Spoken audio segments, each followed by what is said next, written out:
Delhi NCR समेत पूरे उत्तर भारत में लगातार भूकंप के तेज झटके महसूस किए गए। कई इलाकों में शुक्रवार देर रात भी भूकंप के तेज झटके महसूस किए गए। रिक्टर स्केल पर भूकंप की तीव्रता 6.4 दर्ज की गई। देर रात आए भूकंप के इन झटकों से लोग घबरा गए और घरों दफ्तरों से बाहर दौड़ पड़े। इसके बाद अब लगातार सवाल उठ रहे हैं कि आखिर दिल्ली एनसीआर में भूकंप के झटके लगातार क्यों महसूस होते हैं। यहाँ रहने वाले लोगों के दिमाग में बस यही सवाल बार बार उठता है कि कहीं यहाँ बार बार आने वाले झटके किसी बड़े भूकंप की आहट तो नहीं है। इसके लिए एक्सपर्ट भी चेतावनी जारी कर चुके हैं, जिनका कहना है कि दिल्ली एनसीआर में कभी भी बड़ा भूकंप आ सकता है। हालांकि ये कब आए, इसकी पुष्टि अभी तक नहीं की गई है। दिल्ली एनसीआर के नीचे 100 से ज्यादा लंबी और गहरी फ्लॉट्स हैं। इसमें से कुछ दिल्ली हरिद्वार रिज, दिल्ली सरगोधा रिज और ग्रेट बाउंड्री फ्लॉट पर हैं। इनके साथ ही कई सक्रिय फ्लॉट्स भी इनसे जुड़ी हुई हैं। Jawaharlal Nehru centre of advance scientific research में प्रोफेसर के मुताबिक दिल्ली एनसीआर में कभी भी बड़ा भूकंप आ सकता है, लेकिन ये कब आएगा और कितनी तीव्रता का आएगा, ये अभी तक कह पाना मुश्किल है।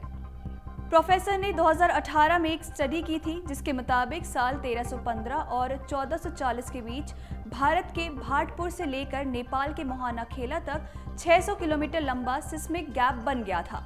600-700 सालों से ये गैप शांत है, लेकिन इस पर लगातार भूकंपीय दबाव बन रहा है। हो सकता है कि ये दबाव भूकंप के तौर पर सामने आए। अगर यहाँ से भूकंप आता है तो 8.5 तीव्रता तक का हो सकता है। डराने वाली बात यह है कि दिल्ली में 8 से ज्यादा तीव्रता का भूकंप आया तो क्या होगा, कितनी बड़ी तबाही आएगी, इसका अनुमान लगा पाना भी काफी मुश्किल है।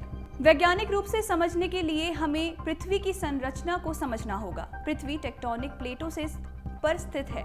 इसके नीचे तरल पदार्थ लावा है और इस पर टेक्टोनिक प्लेट्स तैरती रहती हैं। कई बार ये प्लेट्स आपस में टकरा जाती हैं। बार बार टकराने से कई बार प्लेट्स के कोने मुड़ जाते हैं और ज्यादा दबाव पड़ने से ये प्लेट्स टूटने लगती हैं। ऐसे में नीचे से निकली ऊर्जा बाहर की ओर निकलने का रास्ता खोजती है। जब इससे डिस्टरबेंस बनता है तो इसके बाद भूकंप आता है। भूकंप वैज्ञानिक डॉक्टर रोहताश के मुताबिक बात करें तो इंडियन प्लेट्स यूरेनियन प्लेट्स से टकरा जाती है। इसकी वजह से स्ट्रेस लेवल डेवलप होता है। एक लिमिट के बाद इसमें फ्रिक्शन बढ़ जाता है और इसी वजह से भूकंप आता है। दो प्लेट्स के टकराने की वजह से ऐसी घटना होती है। भूकंप की भविष्यवाणी का दावा तो बहुत सारे लोग करते हैं, लेकिन उसके पीछे किसी तरह की वैज्ञानिक पद्धति नहीं है।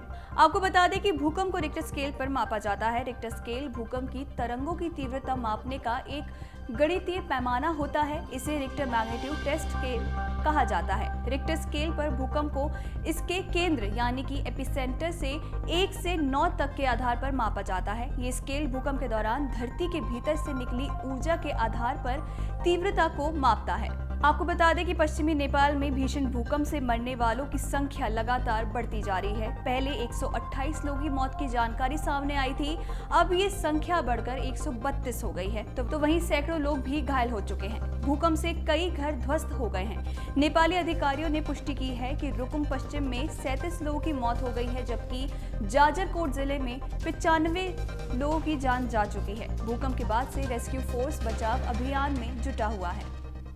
अगर आप ये वीडियो YouTube पर देख रहे हैं तो हमारे चैनल को सब्सक्राइब करें और बेल आइकन को दबाना ना भूलें। अगर आप Facebook पर ये वीडियो देख रहे हैं तो हमारे पेज को लाइक करें।